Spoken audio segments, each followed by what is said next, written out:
안녕하세요.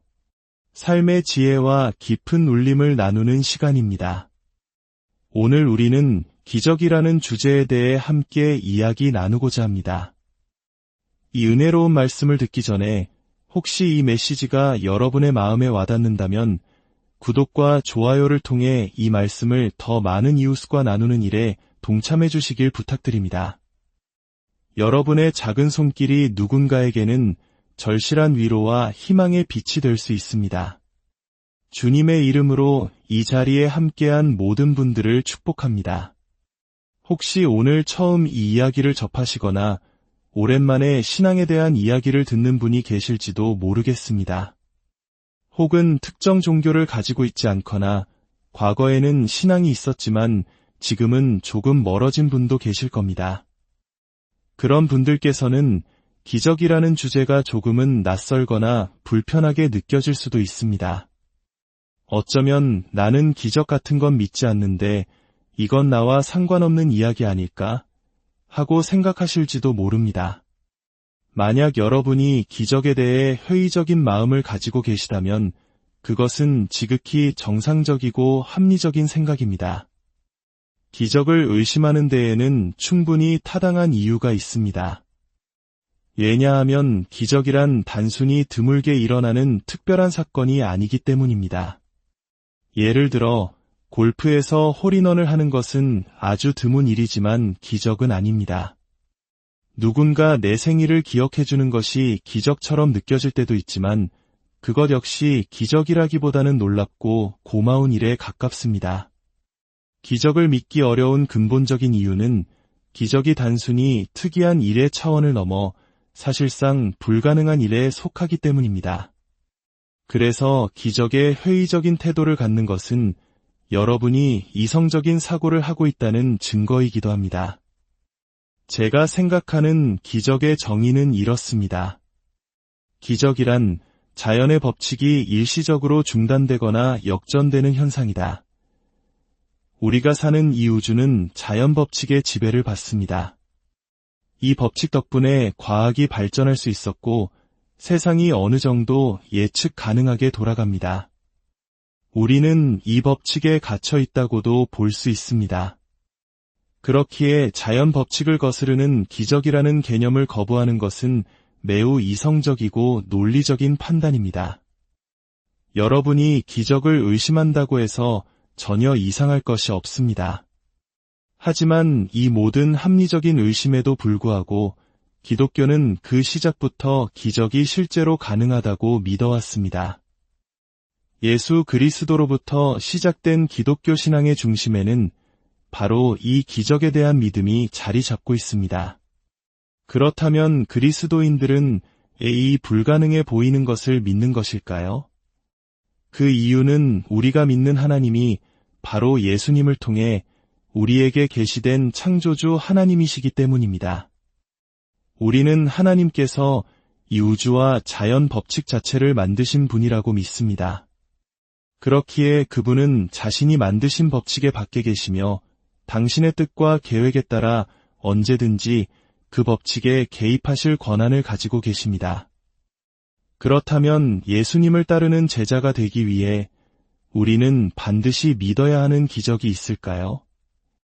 저는 최소한 두 가지의 기적은 우리가 마주해야 한다고 생각합니다. 첫 번째는 바로 우주의 기적입니다. 아무것도 없었던 무의 상태에서 지금의 이 광대한 우주, 즉 유가 생겨났다는 사실입니다. 무에서 유가 저절로 나올 수는 없습니다. 만약 무언가가 스스로를 창조했다면 그것은 존재하기 이전에 이미 존재했다는 모순에 빠집니다. 이것이야말로 우리가 이해할 수 없는 거대한 기적이며 우리가 하나님을 믿는 근본적인 이유가 됩니다. 그리고 두 번째는 우리 신앙의 심장과도 같은 예수 그리스도의 부활이라는 기적입니다. 이미 신앙을 가지고 계신 분들이라면 이 두 가지 기적에 대해 큰 어려움이 없으실 겁니다. 아마 여러분이 정말로 궁금해하는 것은 다른 질문일 것입니다. 저 역시 같은 질문을 품고 있습니다. 그 질문은 바로 이것입니다. 그래서 어떻게 하면 나도 기적을 체험할 수 있을까? 나를 위한 기적을 얻는 공식이나 비결은 무엇일까? 우리는 마치 비밀번호나 특별한 공식이 있어서 그것만 알면 하나님의 기적을 얻어낼 수 있을 것처럼 생각하기 쉽습니다. 그것은 우리가 하나님을 위해 무언가를 원해서가 아니라 솔직히 말해 하나님으로부터 무언가를 얻고 싶기 때문입니다.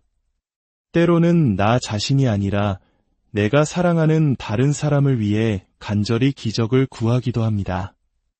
하지만 복음서를 통해 예수님의 삶을 따라가고 사도행전을 통해 초대교회의 사도들의 행적을 살펴보면 한 가지 사실이 분명해집니다. 기적을 얻는 공식이나 비밀번호, 암호 같은 것은 존재하지 않습니다. 내가 이렇게 하면 하나님은 반드시 이렇게 해주셔야만 한다는 식의 거래는 성립되지 않습니다. 우리의 믿음이 아무리 크다 할지라도 그 믿음이 하나님으로 하여금 우리의 뜻대로 움직이게 만드는 강제력을 갖지는 못합니다. 신약 성경은 분명히 보여줍니다. 기적은 전적으로 하나님의 주권에 속한 것이며 그분의 더 큰 목적을 이루기 위해 일어납니다. 다시 말해 기적은 하나님의 뜻을 이루기 위한 하나님의 재량입니다. 인간의 관점에서 볼 때 이것은 참으로 혼란스럽습니다. 우리의 시선으로 성경을 읽으면 하나님은 때로는 영광스럽게, 때로는 우리를 좌절시킬 만큼 비일관적으로 보이기도 합니다. 어떤 이에게는 놀라운 기적을 베푸시지만 다른 이의 간절한 기도에는 침묵하시는 것처럼 보일 때가 많습니다.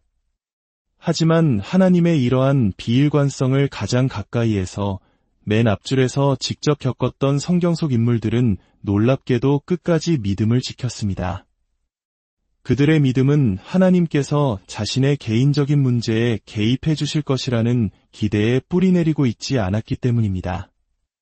그들의 믿음은 하나님이 내가 사랑하는 사람들을 모두 지켜주실 것이라는 보장에 근거하지도 않았습니다. 그들의 믿음은 다른 곳에 단단히 닻을 내리고 있었습니다. 그것은 바로 하나님께서 이미 우리 각자와 온 세상을 위해 가장 위대한 일을 행하셨다는 사실에 대한 믿음이었습니다.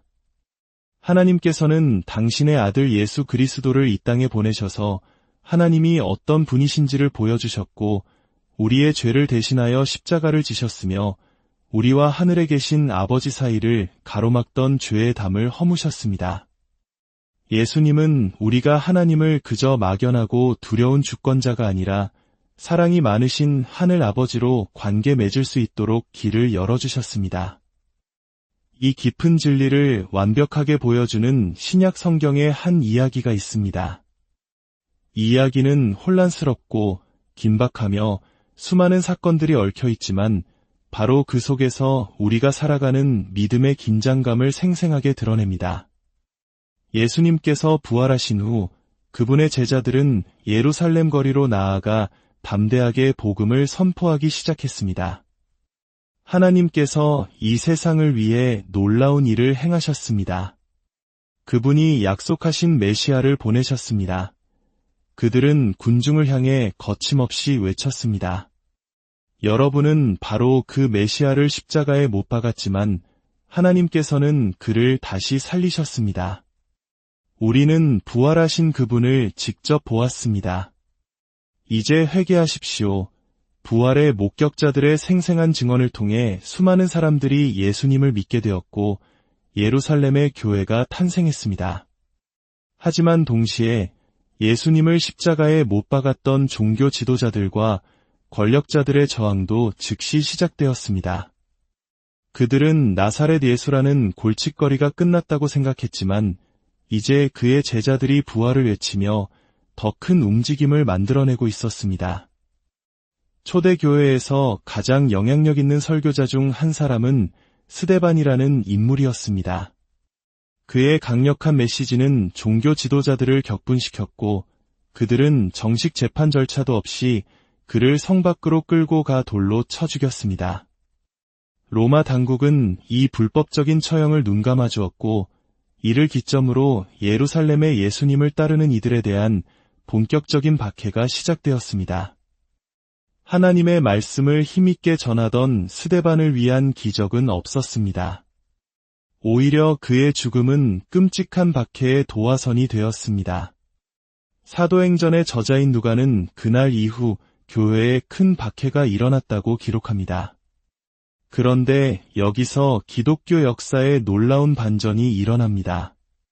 이 끔찍한 박해가 역설적으로 하나님의 더 큰 목적을 이루는 도구가 되었습니다. 박해를 피해 흩어진 성도들은 목숨을 부지하기 위해 고향을 떠나야 했습니다. 하지만 중요한 것은 그들이 도망치면서도 자신의 신앙까지 버리지는 않았다는 점입니다.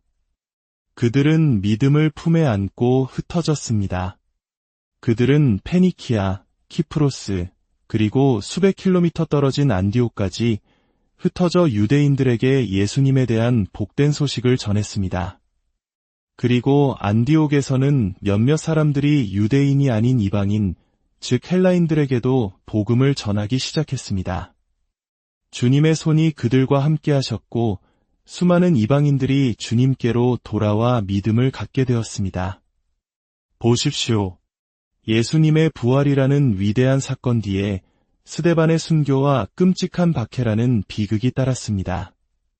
하지만 그 비극으로 인해 흩어진 사람들이 복음을 전파했고 마침내 유대인과 이방인 사이의 벽이 예수님의 이름으로 허물어지는 놀라운 결과가 일어났습니다. 이것이 바로 하나님의 영광스럽지만 때로는 우리를 혼란스럽게 하는 비일관적인 섭리입니다. 그리고 이것이 바로 오늘날 우리가 믿는 신앙의 이야기이기도 합니다. 우리가 삶에서 이해할 수 없는 고난과 비일관성을 마주할 때 우리가 처음이 아니라는 사실을 기억하는 것이 중요합니다. 이야기는 계속됩니다.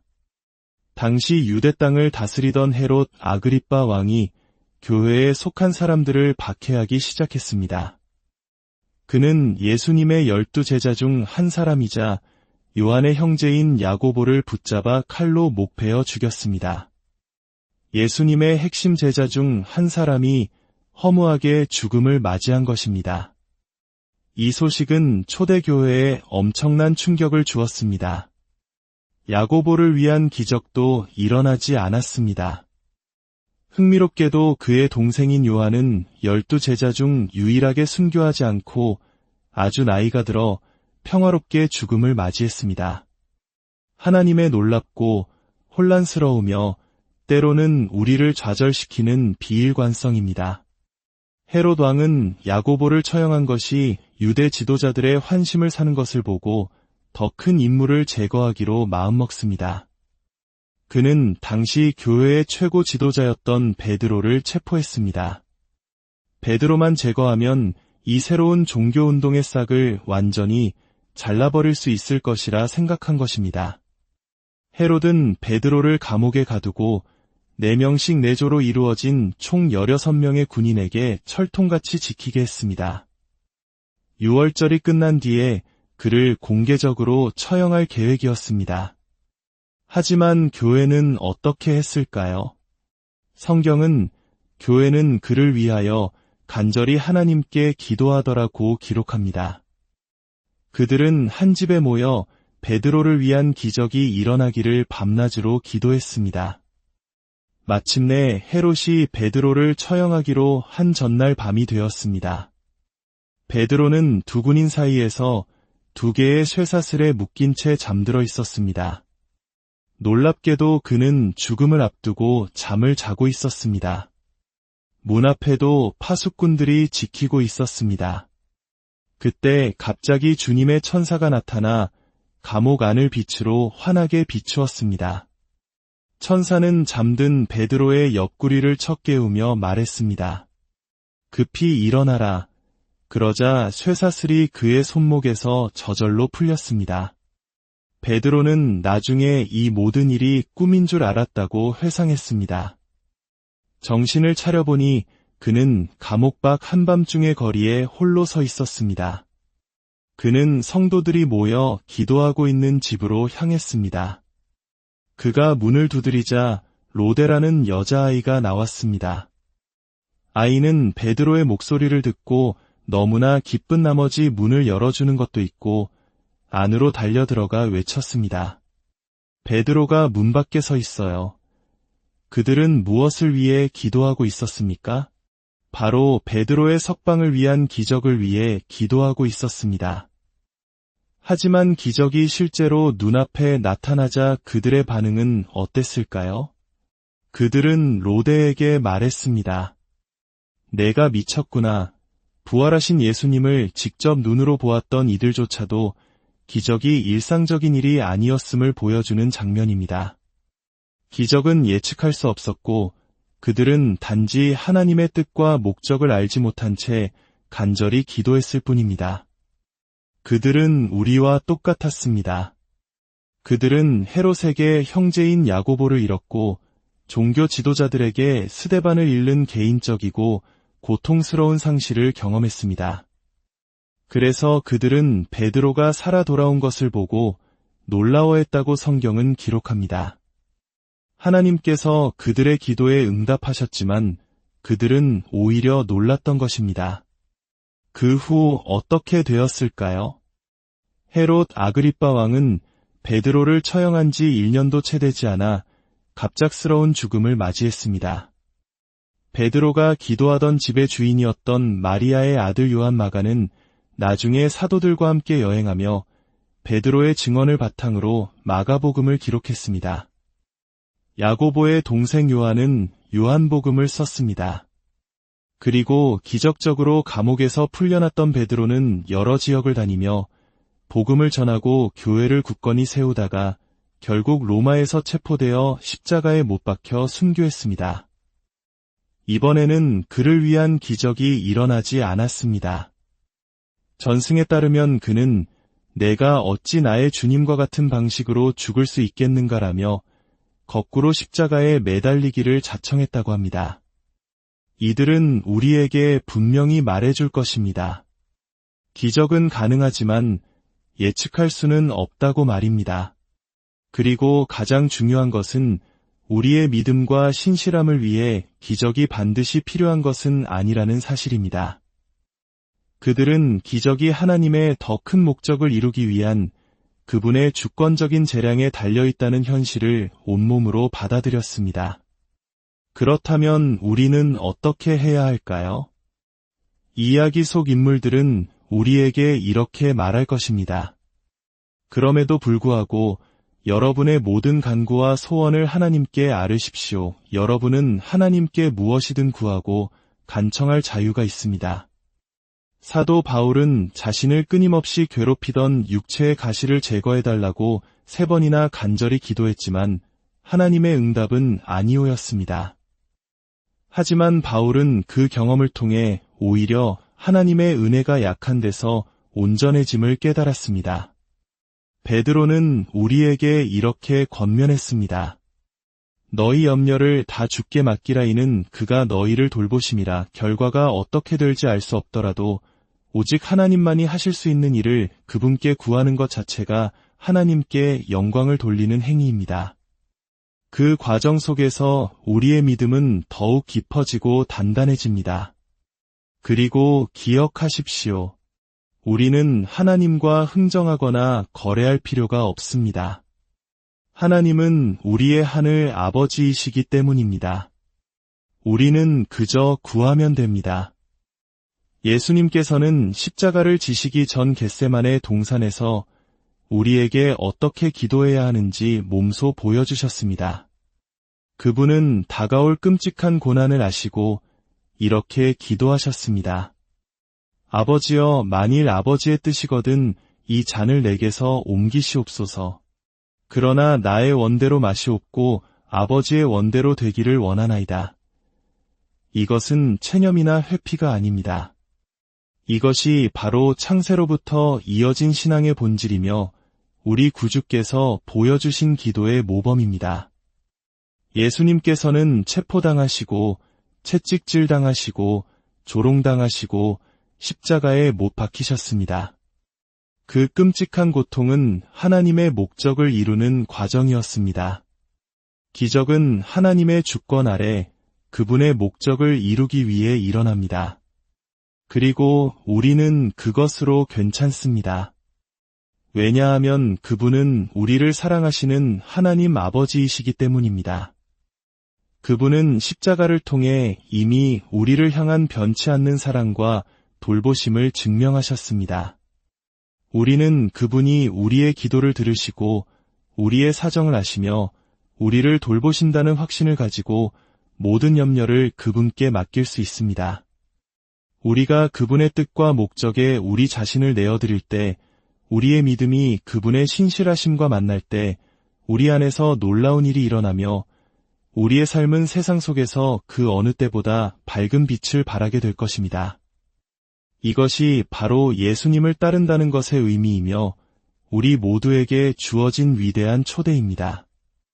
오늘 이 말씀을 듣는 모든 분들의 삶에 하나님의 깊고 놀라운 섭리가 함께하기를, 그리고 그분의 신실하심 안에서 참된 평안을 누리시기를 주님의